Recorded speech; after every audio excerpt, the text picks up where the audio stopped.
All right, good morning, everyone. Welcome to Scranton. Governor, thank you for being here. You picked a great day. It's spring. We're ready. We're ready for a great season here in Scranton. We've got a lot of exciting news and a lot of very important people in this room who work very hard to make Scranton and northeastern Pennsylvania a great place every day.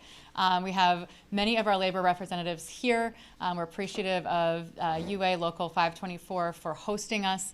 And here from our elected delegation, we have Representative Kyle Mullins, Representative Bridget Kozarowski, Representative Eddie Day Pashinsky up from Luzerne County. Thanks, Eddie, for coming. Representative Jim Haddock, Lackawanna County Commissioners Bill Gahn, Matt McGloin, Chris Shermack. I think we're all here, right? We have Scranton City Council President Jerry Smurl here. From Senator Marty Flynn's office, we've got Brian Doughton and Jen Fitzpatrick. From Senator Brown's office, Doug Miller. And from Representative Cartwright's office, John Blake. So as mayor of Scranton, I spend an awful lot of time thinking about what our economy needs, but mostly what our families in Scranton need. I am not alone in this room. I think every person I see in this room thinks about these things all the time too. How are families making ends meet? What do those water bills look like? What do the paychecks look like? What's coming out of those paychecks, and is it fair? What are those wages looking like, and what are those wages going to look like over time? What do pensions and retirement look like? What are the job opportunities that are coming up for myself and for my kids? And many of the local reps that I just talked to, we are on the younger side. I won't call myself young, don't get me wrong, but younger side, and a lot of us have younger kids. You see that in the parade when we're carrying our children through these streets. But it's always on our minds and that of families throughout our northeastern Pennsylvania. What are the jobs going to look like for our kids? We hear all the time that people want to have an economy where their kids are going to stay here. Their kids are going to go into the trades and stay here. They're going to go off into 2 or 4 year college. They're going to stay here or be able to come back. You also hear a lot, of course, about energy security. Northeastern Pennsylvania, all of Pennsylvania, has been about energy. That's what we were built on, is energy. I think that might be a reason the governor's here for this announcement today. But I take solace every day that we have a governor in Harrisburg who's talking about and thinking about Pennsylvania families. He's thinking about job opportunities and what that looks like for the future. And he's thinking about energy security, not just in Pennsylvania, but in the United States. So it's a real honor to open this up today. And it's an honor also to introduce Pat Dolan, business manager for Local 524.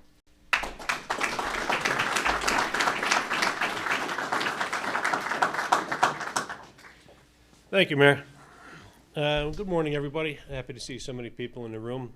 First, I'd like to acknowledge some of the other building trades that are here. I know we've got the electricians from Local 81, the carpenters Local 4 to 45, the bricklayers Local 5, ironworkers Local 404. I know we've got some other people in the room. I'm sorry I didn't get a chance to take it all in. But in addition, we've got Rob Bear and Mike Ford from the state building trades. So welcome to you all. I just want to thank the governor for coming up here to do this in the home of one of the building trades. Energy is something that's so important to the building trades because not only do we build and maintain power plants such as a Susquehanna generating plant, but we do upgrades in these places to keep peak efficiency. And another thing that we do is energy upgrades throughout our buildings, our schools in the area. That's such job creation that is just so key to everything that we do. So I know that's all very important things, but I don't want to carry on. At this time, I'd like to bring up the governor to give us his plan. Thank you very much. Thanks, everybody. Thank you. Thank you. Well, thank you, everybody. It is good to be back here at this hall, and it's wonderful to be back in northeastern Pennsylvania. Let me begin by thanking the mayor for her kind words of introduction, and let me also congratulate her on that great bond rating increase. That says a lot about the great stewardship that she and council and others are providing here in Scranton. We're proud of the work you're doing, and we're grateful to you. Thank you very, very much. And Pat, let me thank you and your members. Let me tell you why I wanted to be back here today. I think this is my second time in your hall in just a couple months. I want to be back here in Scranton today in the electric city because this is a place that understands what it means to be an energy leader. This is a place that has a legacy of extraordinary leadership. I wanted to be back here at 524 to talk about how we can build on that legacy alongside the women and men of organized labor and specifically the Pennsylvania building trades. Pennsylvania has long been a national energy leader. That story of leadership, it runs through this community. It runs through this region. It is in your blood right here in northeastern Pennsylvania.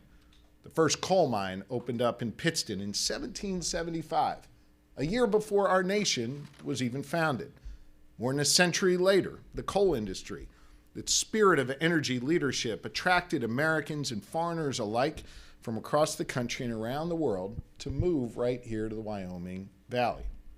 Scranton earned its nickname, the Electric City, because in part it was the first city in American history to have electric streetcars, all powered by Pennsylvania's energy leadership.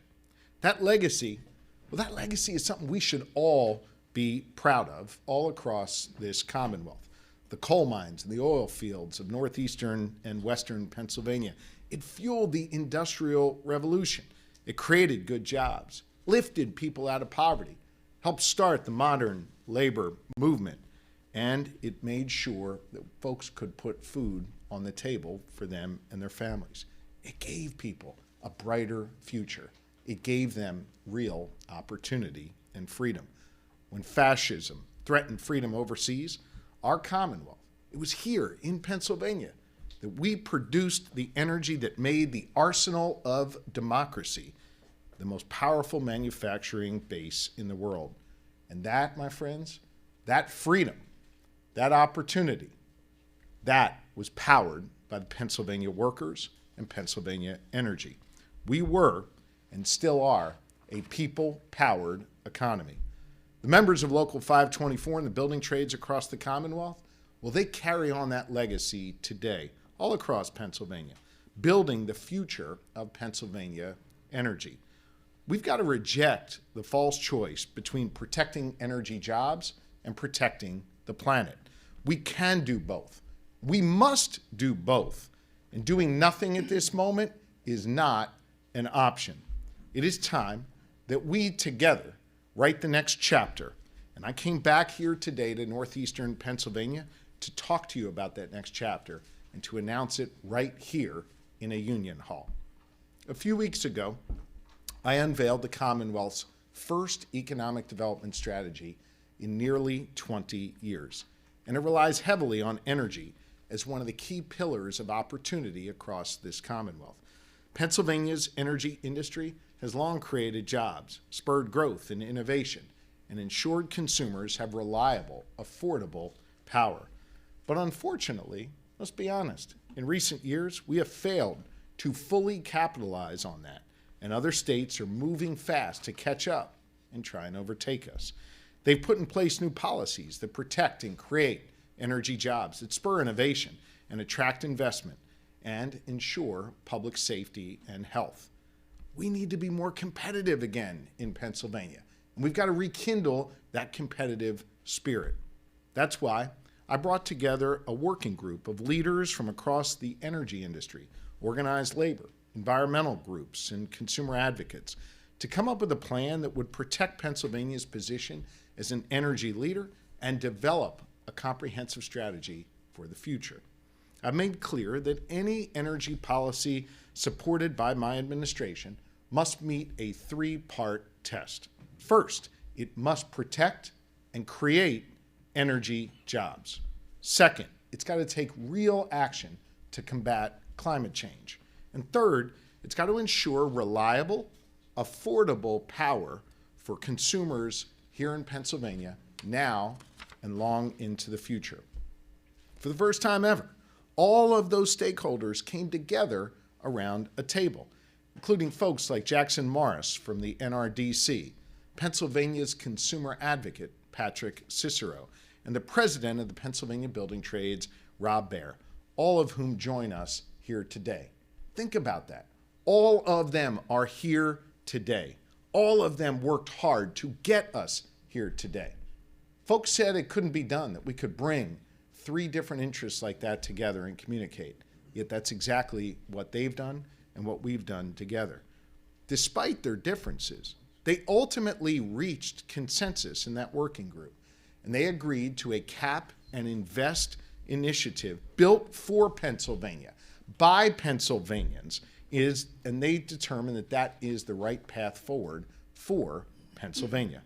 So today, I'm back here in northeastern Pennsylvania to announce my plan to create the Pennsylvania Climate Emissions Reduction Initiative, known heretofore as PACER, which will be established in legislation and run out of the Department of Environmental Protection. Let me explain to you how this will work. DEP will set a cap for the amount of carbon that large power plants can produce and release into the air here in our Commonwealth. In order to produce that carbon, the 55 or so power plants in Pennsylvania will have to purchase credits from the Commonwealth to offset the pollution that they are putting out. Let me be clear. This plan is tailored for Pennsylvania. We will not take direction from anyone outside of this Commonwealth.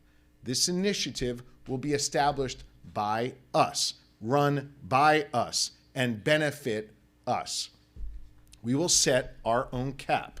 We will set our own price for those carbon credits. And we won't have any other state determining what is right for us here in Pennsylvania. You have to understand, because we produce so much energy here in the Commonwealth, we're able to export it to other states. Pennsylvania is in a unique position among all of our neighbors to be able to create a Pennsylvania-only system. Pennsylvania is the largest net energy exporter in the entire country. The largest net energy exporter in the entire country.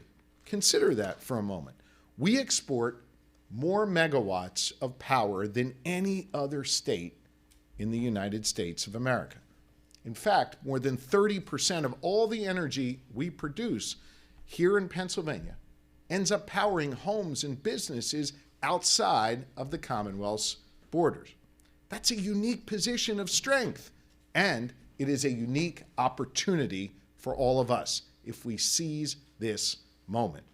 My plan takes advantage of that position to invest the money we get through this plan back into the good people of Pennsylvania. So, the first thing we will do is give Pennsylvanians an electricity bill rebate. No one in Pennsylvania will pay more for their electricity because of PACER, and in fact, many will pay less. The rebates will use up about 70% of the money that is generated through PACER.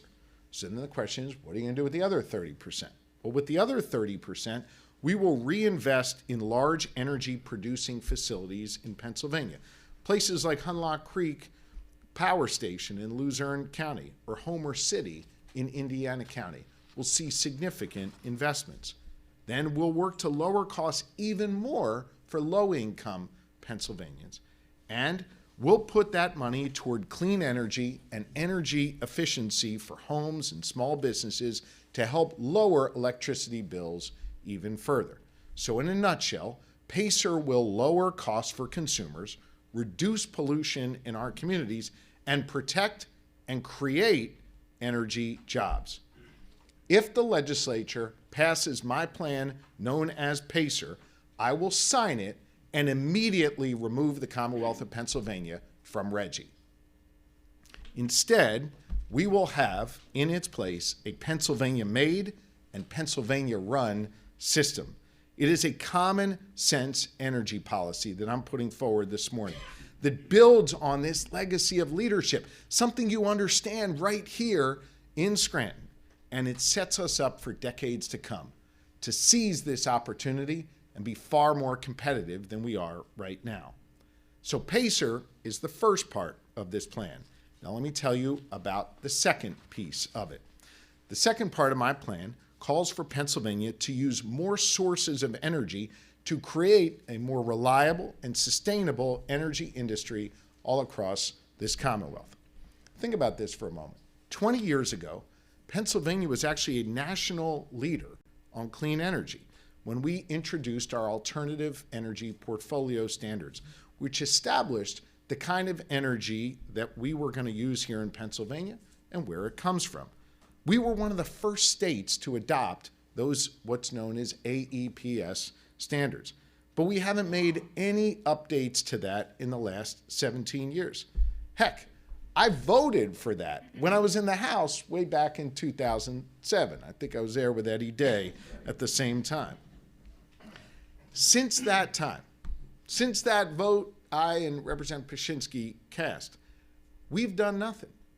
And 30 other states have updated their standards, including nearly all of our neighboring states, including many states led by Democrats and states led by Republicans. We're losing out on new investment, and we're losing out when it comes to innovation. And it means, importantly, we are losing out on jobs when we do nothing right here in our Commonwealth. As a result of doing nothing, Pennsylvania now ranks 45th in the nation in terms of how much renewable energy we produce. We're letting other states beat us. That has to change. I'm competitive as hell. I don't want to lose to any other state. I don't want to fall behind any other state. I want us to be leaders again and seize this moment. So that is why my plan calls for the creation of the Pennsylvania Reliable Energy Sustainability Standard, or PRESS. PRESS updates our energy standards and expands the tiers of what kind of energy sources can qualify. This is important because it creates a new market for clean energy, but not in a way that jeopardizes anyone's job or puts anyone out of work. It actually creates more jobs for pipe fitters, more jobs for steam fitters and boiler makers. And here's how. PRESS calls for 35% clean energy by the year 2035. It expands the number of zero-emission sources that could qualify. Now, it won't only be solar and wind, but also methane digesters, new fusion technologies, small modular nuclear reactors, all things that Pennsylvania has actually invested in recent years, all things that we can be proud of, all things that are creating jobs and economic opportunity across Pennsylvania. In fact, just a few months ago, I was in Allegheny County, where Pittsburgh is, to celebrate a new Westinghouse facility supported by our Commonwealth that is going to produce small modular nuclear reactors. Once that production line gets up and running, the energy produced from those reactors would count toward this goal in PRESS, and it'll drive investment into projects that will create jobs for skilled laborers like those here at Local 524. PRESS also redefines 2 more tiers of energy sources. By 2035, we also want to get 10% of our energy from other clean sources, like large-scale hydropower or natural gas that uses carbon capture technology. And we'll get another 5% from other alternative energy sources, 35% by the year 2035. Let me explain why PRESS is so important and why it's a critical part of my energy plan. It's going to incentivize innovation. It's going to help us move toward more clean energy. And, hear me on this, it's going to create thousands of good-paying jobs right here in Pennsylvania and allow us to be a leader again in this space. Look, if you're just a typical Pennsylvania consumer, you don't need to do anything here, nothing. But once PRESS is in place, you'll know that the sources of energy that are actually coming into your home are clean and reliable. Working with my colleagues in the General Assembly, we will introduce legislation to implement both PACER and PRESS in the next few days. Now, taken together, PACER and PRESS, the 2 components of my plan, will meet that 3-part test, remember I talked about at the beginning. They will create energy jobs, it will cut costs, and it will protect our planet. Hear me on this. Over the next 5 years, This plan will save Pennsylvania consumers $252 million. At the same time, it will create 14,500 new jobs across this Commonwealth. And it will once again position Pennsylvania as a leader on energy, not a follower to other states. A place where we have been in the past and where we deserve to be again in the future. I just want to take a quick point of personal privilege. You heard me talk about the incredible work Rob Baer and his colleagues did on that working group. Well, a whole lot of folks in my administration did a whole lot of work on this over the course of the last year as we have been laboring in the vineyards to get us to this place. I want to give special thanks to Amanda Warren and to Sam Robinson, Jacob Finkel, Brian Regley, and NEPA's own TJ Yablonsky. They have done extraordinary work getting us to this place. I'm mindful of the fact that energy is a challenging topic, and there's really passionate views on all sides of this. In fact, many people who were involved in these discussions complained to me during my campaign and early on when I was governor and said they never actually got the chance to come together and talk about it. Even though they had strong positions, there was never this moment where they could talk, where they could figure out if they could see eye to eye. We created that space for them to do that, and they worked incredibly hard, the members of my team and the members of this working group.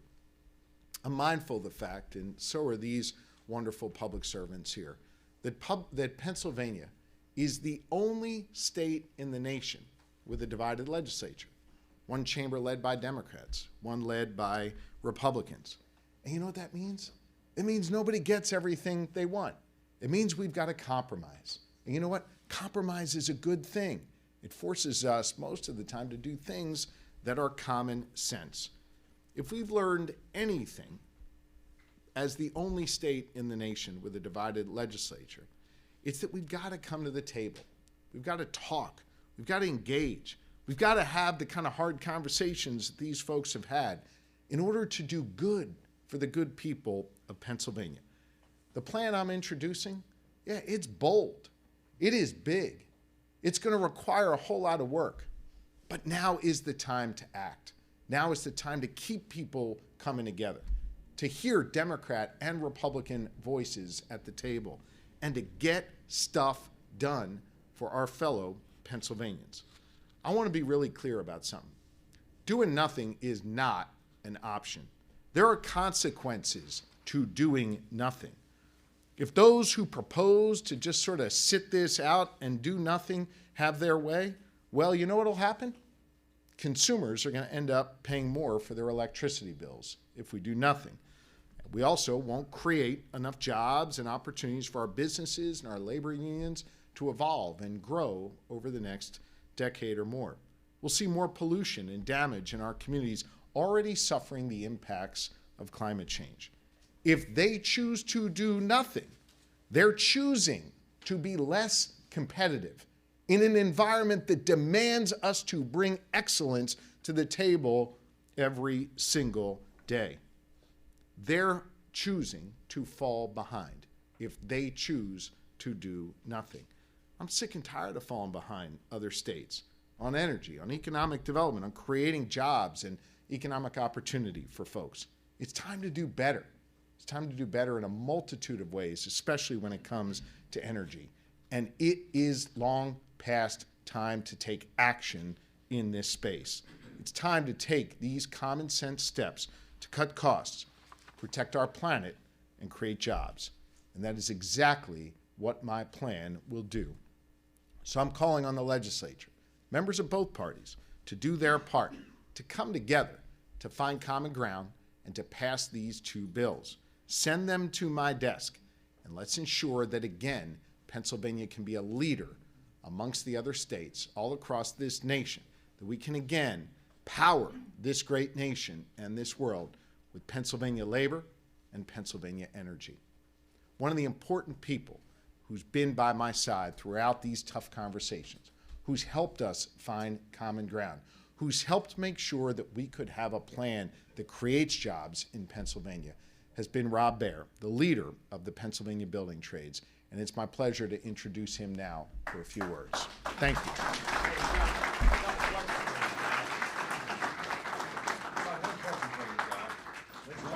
When are you gonna come back to Dimmick? I got no water at the house. You know it? You threw us under the bus, and you did it. Come with me. We'll go. We'll set up a meeting. I'll be dogging you. So, I want to thank the governor for inviting us here today. And I said to him in the outer room, you know, when I walked in, it was kind of like a joke. The building trades, the NRDC, and the consumer advocate walk into a room together. Okay? I can tell you, I have been working with the governor and his team for the last year and a half. And one of the things that I want to thank the governor for, I knew he was getting a level of frustration, and he goes, we can't get anything. And I looked at him and said, you're the governor, put a plan in place. I may not agree with 100% of your plan. I know some of my other colleagues probably don't agree with 100% of this plan, but we have a starting point. When the governor told you we can't afford to do nothing, he's 100% correct. We can't. We have had stagnation 100% for the last 5 years. We haven't moved the needle. We haven't created jobs. We've been sitting still. That's not an option. My job is to advocate for my 130,000 union construction workers across the state of Pennsylvania and bring work to them, to give them health care, to give them retirement, to give them jobs. And I have been, to the governor's chagrin sometimes, probably very vocal about standing up for my people, okay? And I can tell you what I also have learned working with my colleagues. Being part of a problem is easy. Being part of a solution is where the work begins, okay? Now, I haven't seen all the policies yet, and I'm looking forward to it. And look, we all have to be realistic. I know you're going to hear from some other people that are going to say the same as me. Well, you know, maybe I don't like this, maybe. Let me tell you something. We're going to figure a way forward, okay? I'm going to continue to advocate for my people, my industries, my partners, but at the end of the day, we have to get started. And I can say as the president of the Pennsylvania State Building Trades, I look forward to working with the governor, to working with the House, to working with the Senate, to working with Republicans and Democrats to get an energy policy for Pennsylvania. I want to maintain Pennsylvania's status as the #1 energy exporter in the country. I take a lot of pride in that. All right, I'm going to give a shout out to my IBEW brothers that are here. I've spent 37 years building power generation all over this country. We have made Pennsylvania the #1 energy exporter in the United States of America. We didn't just build Pennsylvania, we've built our sister states. And I'm not going to see that go away. I'm not. You heard the governor speak about AEPS. Do I agree with everything the governor wants to do in AEPS? Probably not, but I'll tell you what he's right on. We do need to update it. And the governor and myself, and I'm sure Jackson and Patrick, are going to have some very in-depth discussions along with our legislators. But we're going to get to the table. And the one thing I am going to give the governor credit for, he brought everybody to the table. All right? We didn't get that the last time. And that was a big level of frustration. And I'm not going to stand here and tell you that myself or Sam or Amanda or TJ have the answers, but I know this. I know we're going to continue to work on this, and we're going to fix this, and we're going to create a lot of jobs. We're going to continue to make Pennsylvania the #1 energy exporter. We're going to continue to build out renewables. You know, you heard the governor mention Dr. Brian Regley. Amanda hates it when Brian and I get in a room together because my brain operates like string theory, and I think his does too. And are we big on geothermal? Absolutely. Are we big on hydro pump storage? Yes, we are. Are we big on our nuclear portfolios and our SMRs? Anybody knows me knows I love nuclear power too. All right? It's one of my favorites. I love my gas. Okay? Pennsylvania is built on natural gas. The governor, to his credit, acknowledged that. And we're not going to let that go. I want to be clear. We're not going to let that go. But doing nothing is not an option anymore. So, Governor, I look forward to working with you, with Patrick, with Jackson, your team, with our legislators, the House, the Senate, Republicans, Democrats. I want to work together. We have an opportunity. And the governor, look, he's in a tough spot. He's the only governor with a divided legislature in this country. And it's going to take a lot of hard work to be part of the solution from all of us. All right? We know this is not an easy thing to do. But I'm excited. I'm optimistic. You know, I'm going to take a point of personal privilege. I'm a new grandfather.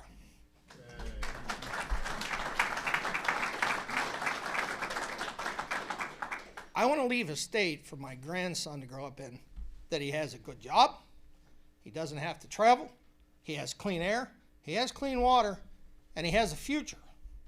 That's my goal. And I never forgot our very first meeting when the governor put us all in a room. And he came to me because he knows I can be somewhat of a bully and a bullhead. And he said, Rob, I know today you're a no. He said, and I'm okay with that. But you got to give me a but. You could be a no, but you got to be a but. Okay. The man is open to suggestions and ideas. And that's all we can ask for. We haven't had that in the past. We have it today. We have an opportunity, and we're going to do it. All right? I want to thank you all for coming here. I want to thank all my trades brothers for being here. Thank the press. I want to give a special shout out to my assistant, my Secretary-Treasurer, Mike Ford, who has taken up all the slack for all the time that I've been away from that office working on this. And I look forward to working with the legislature, both sides of that aisle, to get this done. And the next guy you're going to hear from has also been a guy that has been one tremendous advocate for the consumers of Pennsylvania. I have worked very closely with Pat Cicero the last year and a half. And we've had some very tough conversations. We've been apart on a lot of issues. But Patrick and I have also been able to find that ground, you know? And we don't have all the answers, but I can tell you this much. If I want a consumer advocate, I can't think of anybody better than Patrick Cicero. Patrick?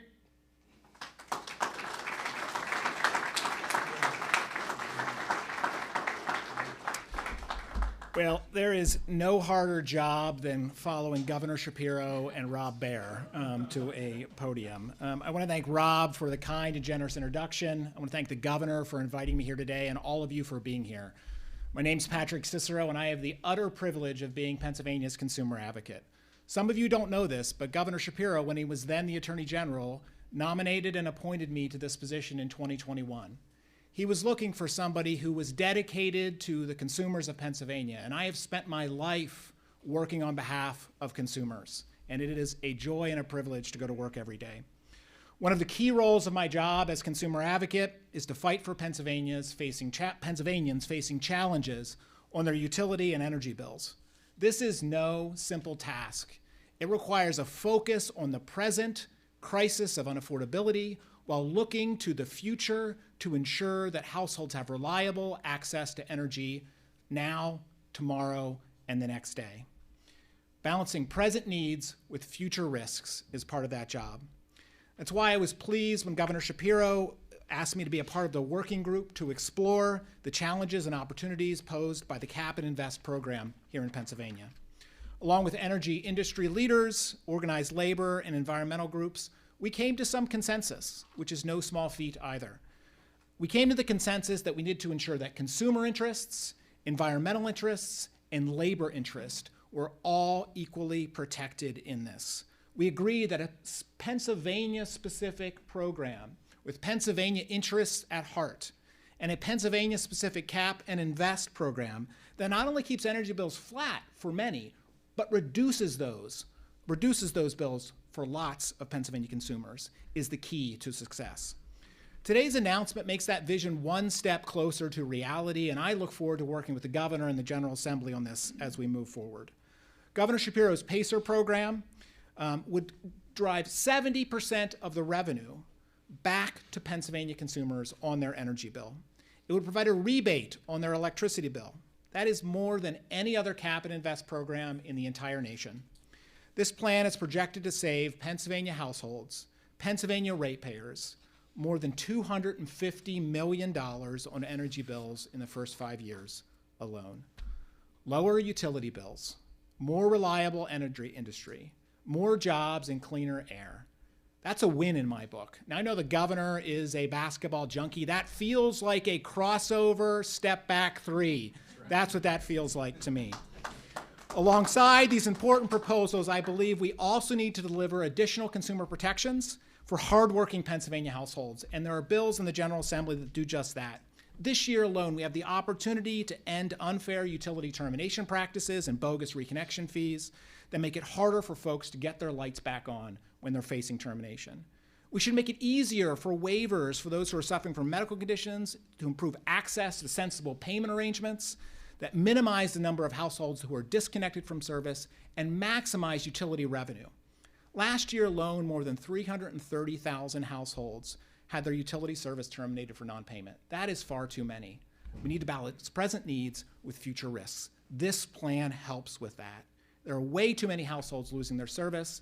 I urge the General Assembly to act on the bills that are before it, as well as PACER and PRESS. I'm heartened today by the announcements and look forward to working with the governor, the General Assembly, my partners with the building trades and the environmental groups to advance these important policies in the weeks and months ahead and to work on behalf of all Pennsylvania households now and into the future. It is my utter privilege to introduce Jackson Morris with NRDC. I've known Jackson a long time. He is a dogged advocate for consumers and the environment. Jackson?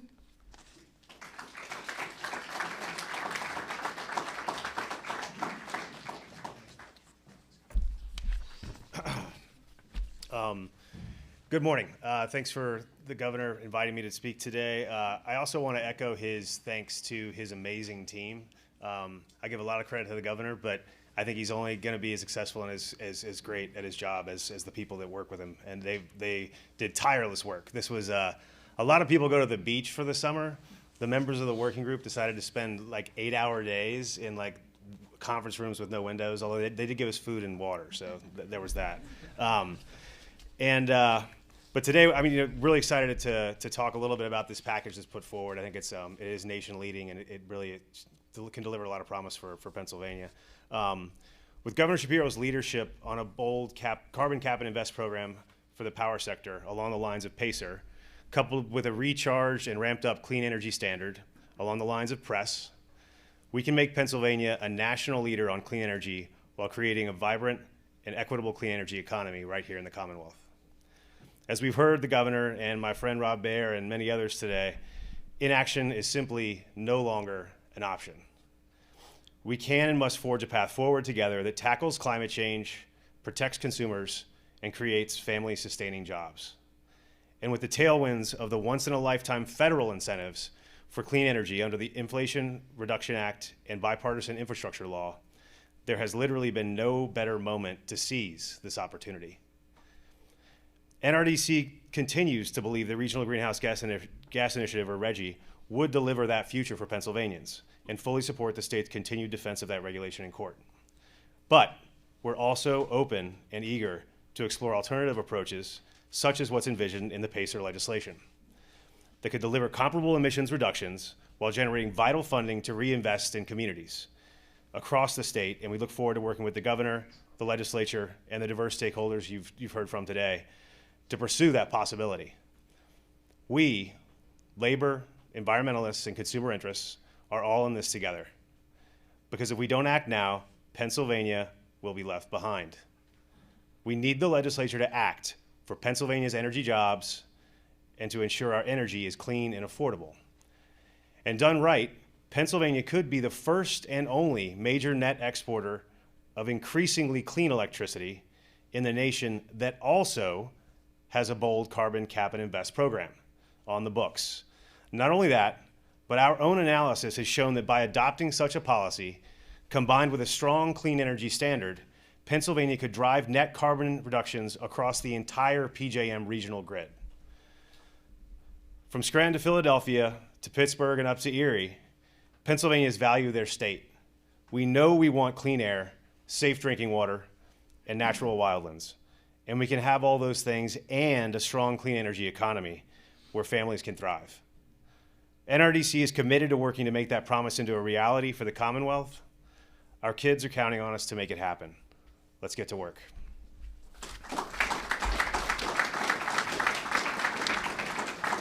And it's now my pleasure to introduce Representative Donahue.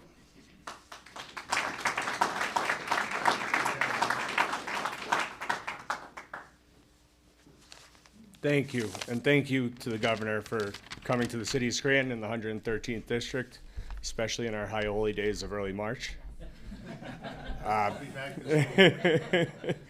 It's also great for the NRDC to be here. Pat Cicero, the consumer advocate, who's done tremendous work, and we've worked closely fighting water rate hikes recently, and he does great work throughout the state of Pennsylvania. Pat Dolan, Rob Baer, for advocating for your members and your workers all across the state of Pennsylvania.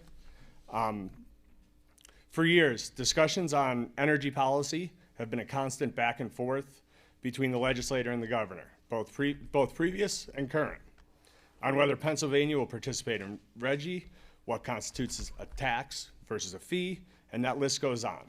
But as we stand here today, we're no closer to enacting a 21st century energy policy than we were 5, 10, or 17 years ago. That is why I commend the governor for convening a working group of labor, environmental and consumer advocates, and industry to develop an energy policy that meets his 3-part test: protecting and creating energy jobs, taking real action to protect our environment, and ensuring reliable, affordable power for consumers. Now is the time to have this discussion. Inaction is no longer an option.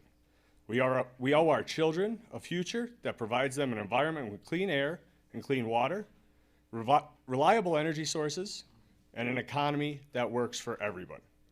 I believe that is the goal of the governor's common sense energy proposal, and I look forward to working with his administration and my colleagues to make this proposal a reality.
Yep.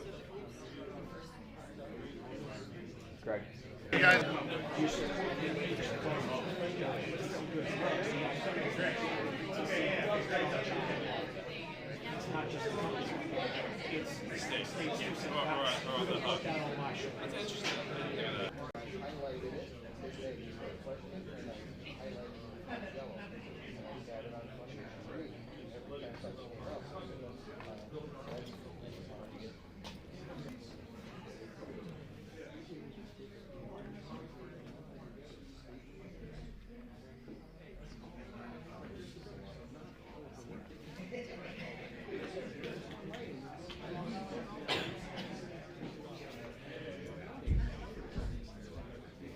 What do the paychecks look like? What's coming out of those paychecks, and is it fair?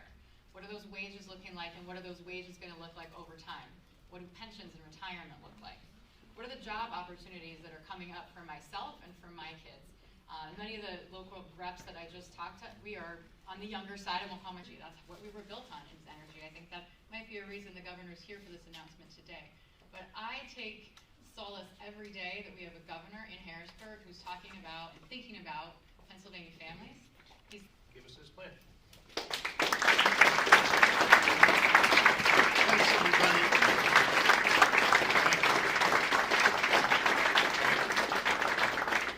Thank you, everybody. It is good to be back here at this hall, and it's wonderful to be back in northeastern Pennsylvania. Let me begin by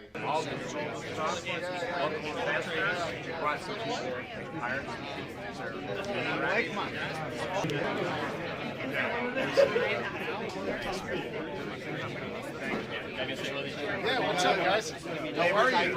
It's great to see you. What's up? Chris, how are you? Take a picture? Yes, sir. You remember Chris and Chris? How are you? Chris and Chris. How are you?